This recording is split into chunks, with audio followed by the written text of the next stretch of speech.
I haven't made a video in ages, but I wanted to talk about the books I've read this year. Okay, I've got them on my phone. I haven't read that many books this year in comparison to people in general. Probably a lot more than I read last year or even the year before. I don't know, I can't really remember. So far this year, I've read 9 books, which is a lot more than I maybe thought I would have read, because I'm just not really reading that much. I'm just not. But we're getting better, we're doing more. Mostly because my friend Molly has an Audible account and I use it because she's very kind. Not because I'm personally making changes in my life. So the first book that I finished this year was The Dragon Republic by R.F. Huang, and it was really good. I liked it. How many stars did I give it? I gave it 4 stars. It was really fun, and I have been really enjoying the series. I have the 3rd book, but I haven't read it yet because I think it was getting a bit much. I was like, this is like, I really would love to spend a bit more time in like Fantasyland where it hasn't quite got to the worst and most horrendous points yet. Well, because the nature of the Poppy Wars series, there's a motorbike outside, apologies.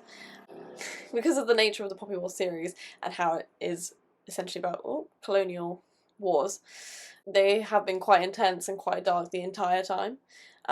So obviously the final book, the culmination of all that darkness and horrible stuff, is quite intense. So I haven't really got around to reading it yet. Especially also because I feel like the characters are really good and really present and clear, and I feel like I know them quite well, and I really enjoy Rin's character. Rin? It is Rin. I'm pretty sure it's Rin. It is Rin. We're fine. I do really enjoy Rin's character. Sorry, there's a hair. Distracted. I do really enjoy Rin's character, and I think she's really fun, and I really enjoy like a proper morally grey character, a proper anti-hero, who you're always a bit like, I don't know if you should have done that, really, but also can't really blame you, and I'm rooting for you.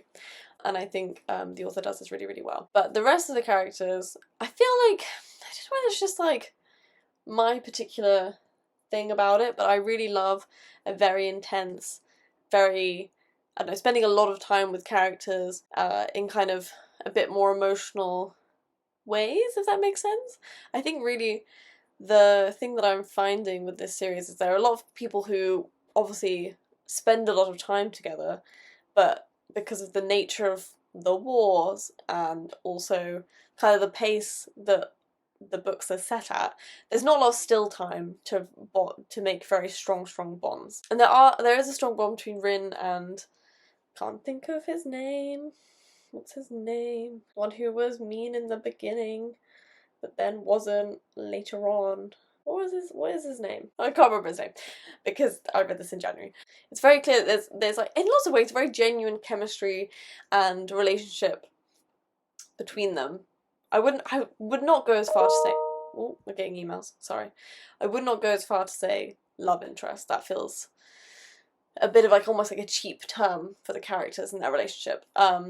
But I do really enjoy them, and I feel like that relationship is very strong and very nuanced, which I enjoy. I really enjoy a fantasy that kind of stays in its fantasy realm, whereas obviously this is very fantastical, but obviously is based on history. It's based on, you know, colonial wars between, I think, Britain and China.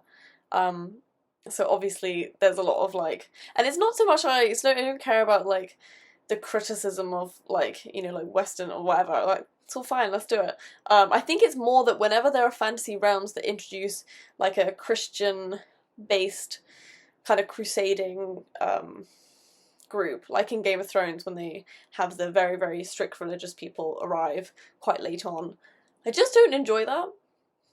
I don't know, it's just not something, it's just not part of my fantasy lands that I particularly enjoy, even though I think it's very useful. I think it's a very interesting thing to investigate, and I think it has a lot of value. It's just, I think quite often when I read fantasy things, I want things to lean more fantastical and a bit less direct line between, I think maybe because, I think genuinely the thing that comes to mind when I think about it is that there's a big costume shift. So like obviously when like the people who are like Western and essentially British, in these stories they come and they wear suits and they wear, I think they wear suits, or they wear, think it's like the men wear suits maybe, and then like the religious women are wearing like kind of almost medievally. Don't know whether any of this is actually accurate or if I just all like imagined all of this, but it's, in my mind, there's like a costume shift, and it feels a bit too close to the real world for my personal enjoyment. But that doesn't take away from like the quality or its importance or its value or anything. It's just like a weird pet, I don't know, taste of mine, I suppose. But I did really enjoy it, and I gave it 4 stars, and I am excited to read the next one. I just haven't done it yet. What did I read next? So after that, I then read Romancing Mr. Bridgerton, which is the 4th book and the book that the 3rd series of Bridgerton is set on, in, with, from, is taken from. It's the 3rd series of Bridgerton's story, but it's the 4th book. And this was so shit. I can't even pretend. It was so bad. Like, it's really, really not good. It genuinely felt like a child wrote it, and I don't mean that in a derogatory way. I just mean it in the sense, like, to children, not to Julia Quinn. It felt so thin. Like, it felt like it was just, like, one line of narratives, like, blah, blah, blah, blah, blah, and, like, there's no depth, there's no nuance, there's no excitement. There's not even that much smut. There's, like, maybe 1 scene, 2 scenes, max, and I can't really remember them. They weren't particularly this, that, and the other. I don't know, they weren't anything. I don't remember anything about them, really. The plot was boring and, like, it's so see-through, but not even in, like, a fun way, because, like, I know what I'm getting into when I'm reading a romance book and what that will mean. I don't think I'm hard to please with, like, a romance book. I'm not gonna give it, ask for things that it's not gonna typically give. But it was just, it just was boring. And I feel like I can't even conjure anything about it, like it didn't exist. Those are, let me see what I wrote about my Goodreads review about it. I don't know, like I really have read, I've read quite a few romance books, and like there are quite a few that I actually remember, even like a little bit more. I mean, maybe because they were a bit more intense, like they were like a Penelope Douglas. They're a bit more intense. Did I write anything about this? No, I said this was truly so bad. Memories of the show did a lot of heavy lifting, and even then, there's such a thin veneer of a story. Scathing from me. Yeah, it's shit. I don't want to read any of the others. I feel like I didn't even read that. We're getting more emails. Yeah, I didn't even really want to read the others. I'm not interested in even getting like ahead, because the show is so much more developed and like deep and exists in like just way more of like a capacity than the books. The books are so shit. But yeah, I read it. I think I listened to some of it on audio and I read some of it on Kindle. It was just really shit. I am excited about the Colin and Penelope storyline in the next series of Bridgerton, but that's it. I think it's like they're doing maybe a friends / he's been a dick to me in the past to lovers, which could be exciting, could be interesting. We don't know yet, but I have hope. So then I started with the run of Taylor Jenkins Reid's books that I've now read, because they are on, as I said, Molly's Audible account. The first one I read was Daisy Jones and the Six, and I read this because of the programme coming out. And I remember when this came out, actually, and like, everyone was really, really into it. I just didn't think I would be that interested, because it's the 20th century, and I just don't really care for books set in the 20th century. Don't know why. The whole 100 years just doesn't do it for me. Although one of my favourite books is from then, which is Rebecca, but that's from like the 30s, and it kind of exists in like a Victorian memory. Anyway, don't largely like books set in the 20th century. So, I just didn't at the time think that I would like it. I watched the programme, I really enjoyed the programme. I really liked a lot of like the production aspects and like hearing the music and all that stuff. I was a bit disappointed with the story even on the programme, because it just, for me, like light spoilers, like it just felt like they really, it's like it's maybe Spice Girls-esque in that shoot to fame and then immediately kind of crumble. They like Spice Girls are only about for a couple of years, but even then it felt shorter than that, and it just kind of felt, I don't know, like them crumbling at the point at which they did felt a bit premature, and like I didn't really feel like, oh my god, this great band that's like top of its game, that everyone cares about, and has been for an amount of time, has now fallen apart. It was just a bit like, oh, these people, like, everyone's obsessed with them because of this one album, and then nothing. And that just, I don't know, it just felt a bit short to me. It didn't feel like something I cared about or was really that worried about, so.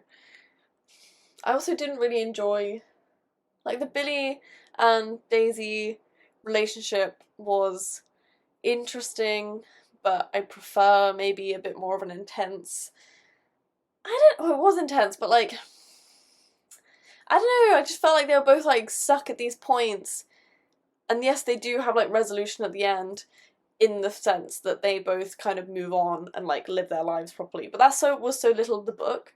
It's like so much of the book was them just being stuck in the same place and having the same feelings and doing kind of nothing about it.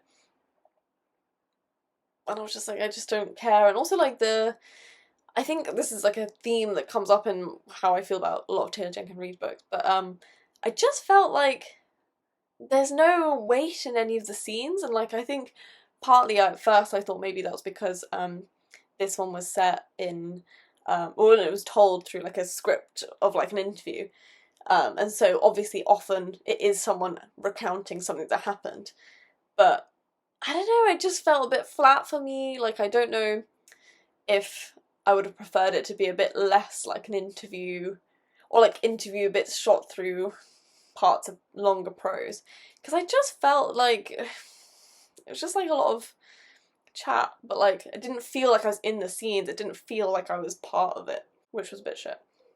What did we give it? I gave it 2 stars, and I said nothing about it. Okay. Yeah, I just didn't really gel with it, and I was like, oh, okay, that's maybe a shame. So then I read, oh no, we actually have an intermission before we continue with the rest of the Taylor Jenkins Reid novels that I read. I read My Brilliant Friend by Elena Ferrante, and I definitely heard about this maybe like more than 10 years ago.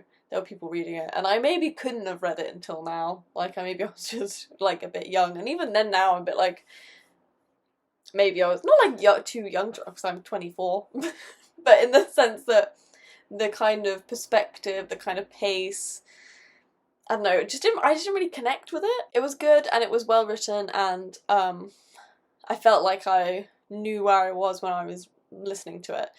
I don't love stories about people who are in your life who idolise but also are addicted to you, because in some ways, obviously, the book is about my brilliant friend, and no, she's not a good friend. She's a shit friend. Like, and I don't know, I think it's well written, I just don't think it's like for me. It's just not kind of story I particularly enjoy, but I obviously did listen to the whole thing and read it. But I don't know that I'm going to read any of the others, because I just think that it's not really doing it for me. But it was fine. What did I say? I said nothing again, but I gave it 3 stars, so that's probably all you need to know. Next, I read The Seven Husbands of Evelyn Hugo, which is obviously the big... I can't remember which one came out first. I think Evelyn Hugo came out first. I had a bit of higher hopes for Evelyn Hugo because it was a bit more maybe what I was interested in. Because I'm not really like a massive music person. I may be more into music than I ever have been, but like I don't really care about like the setting of a band in the 60s and 70s, and I don't know, it just doesn't really do it for me. So I was a bit more interested in you know, like a story about a woman and her relationships. And I was like pleasantly surprised by some of the content of it. I wasn't sure if it was just going to be a bit of like a cheap she had so many husbands, but that's not what defines her. Well, more emails. But it's not. It wasn't like that. It was a lot more. It was a lot more interesting. However, I still really felt like I wasn't in any of the moments. I really felt like I was just kind of hearing about something, but not in any sort of interesting way. Like, it just was a bit like it all just kind of fell a bit flat. Like, I felt like I couldn't feel the difference of Evelyn and her fame. Like, I felt like we were just like and then I was really famous and my life changed. I'm like, okay, but it doesn't seem to be any different really. Like, there are no like small things about these moments and these places other than like hiding a relationship and stuff like that. I just didn't really, I was just like, oh, I just don't think that the way Taylor Jenkins Reid writes is for me. I just maybe also don't think it's that skillful. What does that mean? I think it is true though, I just don't really think it doesn't do the trick. It's a bit, empty for me. So, what did I say about it on Goodreads? Important question. I've actually written a little tiny review. Oh, I've said it seems cheap and fanficky. It's true, I do think that. So I gave it 3 stars. And it was fine, I didn't mind listening to it. And then we've maybe got the worst of the 3 that I read, which is Malibu Rising. This one I'm a bit like, I don't even really get why it exists. Like, it just feels like, it's just like, feels a bit maybe like a shit TV show set in California, but like nothing really that special is happening in it. I don't even really know what like why she wanted to write this story, because it's basically a story of like a few siblings who are the child of a famous singer, but he's like abandoned their family, but they have money, but it's just like it's about them and their relationship with their parents and fame and stuff and their own careers and stuff, which is cool, but again, like, I don't know why we care about them. I think there are a lot of interesting stories about rich people complaining, but like this one wasn't one of them. They are all rich, and they do all have a lot of access to stuff, and like I think a lot of them are like, I don't want to use my dad's name for like fame and clout, and it's like, well, he's abandoned you, you might as well, I don't know. And like it's about surfing a bit. Not in any interesting way. Also, I'm not gonna lie, there are some like semi-fucked things that happen in this book that everyone just processes quite quickly. Like, I mean, spoilers if you want to skip ahead like 20 seconds. But like there are 2 brothers, one of whom is essentially like an illegitimate child, to use like an old-fashioned term, in that he was born to another woman outside of the marriage that the pop star had with the mum, and then like the baby gets delivered by the mum to the family, and he gets like adopted in that kind of way. And then so the 2 brothers, like one of them dated this girl, broke up, and then it turns out that the like adopted brother is seeing her, which is obviously quite shit. It's quite fucked. And then he's also like, I want to marry her. And then she doesn't seem to feel that guilty, whereas I do think it is quite deep if you date someone and then immediately after date their brother. Like, I know it's happening all the time in all the vampire fiction things from like 15 years ago, but it just feels different if they're vampires. I don't know, it feels a bit deep for it to be like a normal setting, and for you to date like brothers and then be a bit like, oh, he's gonna get over it and it's all gonna be fine. I'm like, I just think that it's probably gonna be something for you lot to work through for a long time, I would imagine.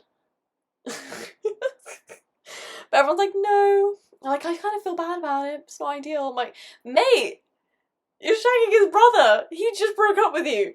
Like, this I don't know. To me, it all just seemed a bit like everyone processes all their emotions so quickly. Like, especially big things like that, or like things about like getting divorced, and like everyone's just like, oh, it's all quite shit. But like, I don't know. I'm not really interested in people processing stuff easily or properly. But that all did feel quite cheap and uncomplicated, and also kind of like it feels like the answer is already there. Like, I feel like we didn't sit in any moments of crisis, like one of the characters is getting divorced from her husband, who she clearly doesn't love that much, and was a dickhead. Okay, fine. Like, it's probably not as devastating as divorcing from someone you have always loved and respect and all that stuff, but there should be a bit more, I think, time spent in that emotion of like, Jesus Christ, my whole perspective of life is changing, like all that kind of stuff. I just think that makes a lot more sense to me. So I just didn't really enjoy it, and I really think it's maybe one of the worst ones. How many stars did I get it? Stop emailing me. We gave Malibu Rising 3 stars! I'm taking it down to 2. I think I put 2.5 in the thing, but we're taking it down to 2. Yeah, it wasn't very good. I'm glad that I didn't pay for it, because I thought it was shit. So after that, I then read Pachinko by Min Jin Lee, and this was obviously a lot better. as like a award-winning novel, which is essentially like a family saga tale of a family saga about a family starting from like the very early 20th century. I know I said I don't normally like 20th century things, but this is set in Korea and Japan, so this 20th century is very different in lots of ways. So apparently I was fine with it this time. But yeah, so it starts with the father and his wife and their child Sunja, and it follows through her whole life and her children's lives. And I really enjoyed it. I listened to this one as well on audiobook, and I was surprised at how much I like it. I don't normally like a family saga novel, because I feel like quite often we don't spend that much time with people, and I like to spend a lot of time with kind of the same characters. And sometimes I don't really enjoy it. Even ones that I thought were very good and very interesting, like maybe like Girl, Woman, Other, like I just don't really enjoy novels that only spend little amounts of time with the main characters, really, or it kind of oscillates through all these different people. So I really enjoyed it, and I really enjoyed learning about early 20th century history. I kind of knew that Japan had colonized Korea at some point, but I didn't really know any of the specifics or kind of the time frame. And also didn't really know very much about the impact of World War II on East Asia at all, really. I've never studied World War II, so I don't probably have that much idea about anywhere. But I probably have a better idea of how it's affected, like, Western Europe and places like that, obviously. So it was really interesting, and I didn't ever get too disconnected from the characters, which is usually how I feel about the family sagas. I did really enjoy it, and I think it had a lot of perspectives that I don't know, things like lots of different lives that I've not really heard about or imagined for people, if you know what I mean. Like, people on very different paths in life that I've experienced or read about before, which I really liked. I think I gave it 4 stars in the end. I really liked the audiobook. It was quite it felt like I was on like a nice journey, and it felt like we spent enough time with everyone to keep track of everything, which was really enjoyable. And I think also it really asked some interesting questions about relationships and power and knowing people and stuff like that, which was really cool. So I really enjoyed that one. I'm really glad I read it.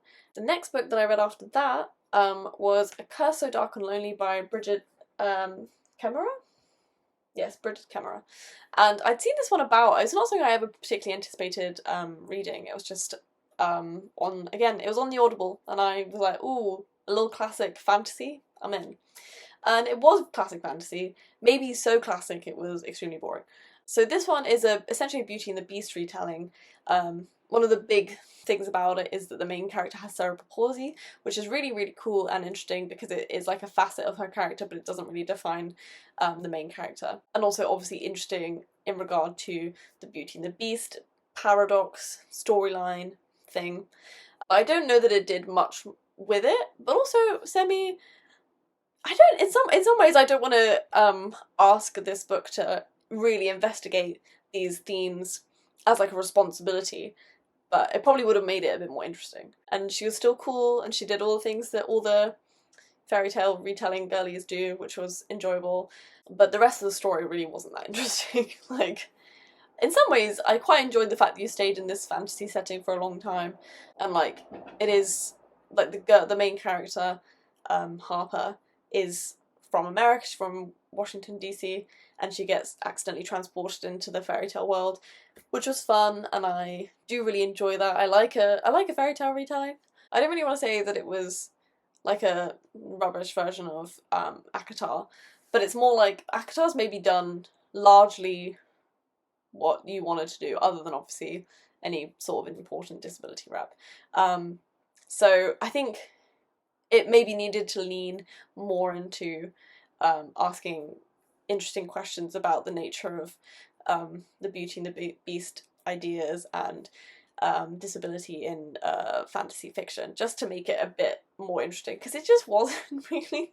I also felt like a lot of the characters were, like, I felt like the villain was so first draft evil villain woman from a fantasy story. Like, she's intersex, she tricked the main man into sleeping with her, and now he's cursed and she's just kind of evil for no reason, and unless I'm wrong, can't really remember.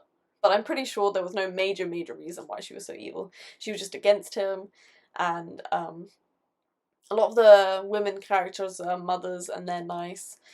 And then I think there's like an evil queen from a different place. And she wasn't evil, but she definitely was a bit like firmer and not like a particularly interesting character.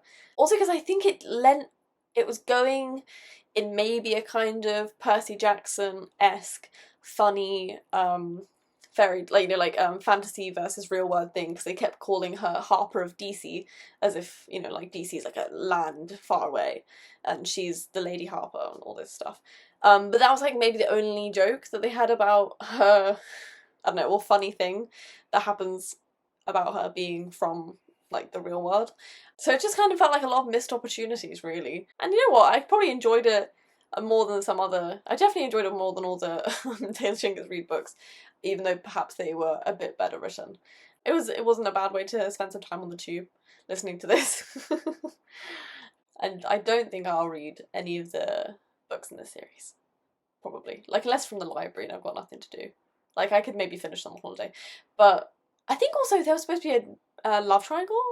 I didn't even notice. It just didn't, like, come up ever in any sort of practical sense. Like, I thought maybe they were trying to be like, maybe they've got a bit of a thing going on, but like, it wasn't that clear. Especially also because, like, the nature of, obviously, of a Beauty and the Beast retelling is that you have to fall in love with the beast so that he lives or the curse is broken or whatever. So, like, it's some real opportunity for a bit more of like a love triangle. I don't know, well, I've seen people talk about a love triangle. Maybe there's not supposed to be one, but people have picked up on there might be one, sort of thing. But yeah, to me, didn't catch any of it. Didn't feel that was a big part of the story at all. So if it was supposed to be there, it was not present. And if it wasn't there, then whatever, it's fine. And the final book that I've read this year so far is Pageboy by Elliot Page. This is really, really interesting. It's a memoir autobiography by Elliot Page, essentially largely talking about their relationships, their sexuality, their transition. It felt very intimate, which I enjoyed. I think my main thoughts about it, other than it being good and intimate and all these things, were that I at times couldn't really place when they were talking about, because it kind of jumps about timeline wise. They're often talking about like when they're a child, then when they're an adult, when they're a teenager, and like sometimes you could kind of work out when it was going on based on the film at which he was talking about. But there are times where I just couldn't really place where this was meant to fit in the timeline of like them investigating their identity and like their age, which was like maybe my only big criticism. But I really enjoyed it, especially because like I wouldn't say I'm like a particular Elliot Page fan or stan. I've obviously seen him in things, but I haven't really seen like his major works like Juno or Inception.